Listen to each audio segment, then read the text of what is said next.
Hey guys, so I don't know whether to go full vlog style and just like talk about my day-to-day shit and everything I'm doing, or whether to keep my YouTube channel about actual projects. So leave a comment below if you got a thought on what I should do.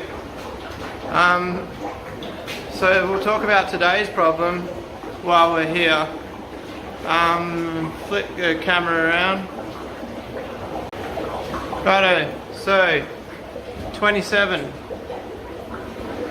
Great temperature for Africans, but as some of you know, I've been trying to dabble in flower horns. They like a little bit warmer. So get my at the moment it's on 27. Get my AC remote, bump it up to 28. For some reason it chucks the shits and it will stop blowing hot air. So if I sit it on 28, the room temperature right now, it's been on 28 for the last few days, it sits on 25. These tanks normally sit on 28, 29 because they get the hot air blown straight on them, which I think is good for fry tanks because it keeps them warmer. This tank here is currently on 25, so that's actually dropped in temperature by bumping this up a degree. So I dropped that to 27. I dropped it a few minutes ago. As soon as I drop it, it starts blowing more hot air. When it was on 28, it was just blowing like lukewarm air, like as if when it's already at temperature, even though the room was 3 degrees lower than what I wanted it to be. I don't know if it's just because these things aren't really designed to go that high. Yeah, I'm not sure. So I've dropped that to 27. These tanks here will most likely jump back up in temp. That's blowing really warm air now. I do need to put a circulation fan on the roof, but I don't know where or how to do it.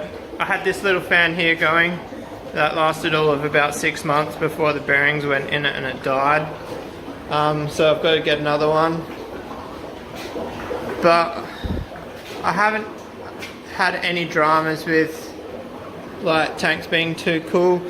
My bottom tanks down here, they are quite a lot cooler, I'm not gonna lie. They're around 24, but the fish are breeding, so there's obviously nothing wrong with those temperatures. I've got a couple of flower horns here. I do have a heater in this tank. I've got that up at 29 degrees just to get them breeding, and it did work. I threw this heater in and this girl down here was actually up there, and the day after I put that heater in, she laid eggs. This bloke didn't do his job and fertilise them, but it did work. Oh look, she's cleaning the plate, that's a good sign. What else? I've got a couple of heaters in the pond. The filter for the pond is outside, and I'm pretty sure I do get a fair bit of temp drop. I've got a 200 and a 300 in there at the moment. Not that that's really going to be doing much when it's like 5,500 litres, but it's not doing too bad. I think it's sitting on around 25-ish.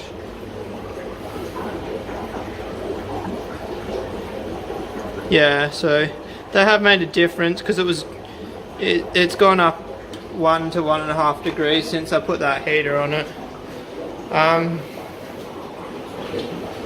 Yeah, the pond's probably the coldest tank in here. So I figured if I can get the pond up a couple of degrees, then that'll bring the whole room, that'll put a lot less strain on the heater and bring the whole room up. I don't really remember having these issues last year, but I don't think I monitored my temperatures as close as this last year, to be honest. Right, so thanks for watching, guys. Hit like and subscribe if you want to see more of my stuff. Sorry if this video is a little bit boring, but I really just want to know what you guys want to see, and yeah, I might just start talking about random stuff a bit more. create more of a bit of a story timeline along my YouTube channel that actually shows what I'm doing rather than just build videos, if that makes sense.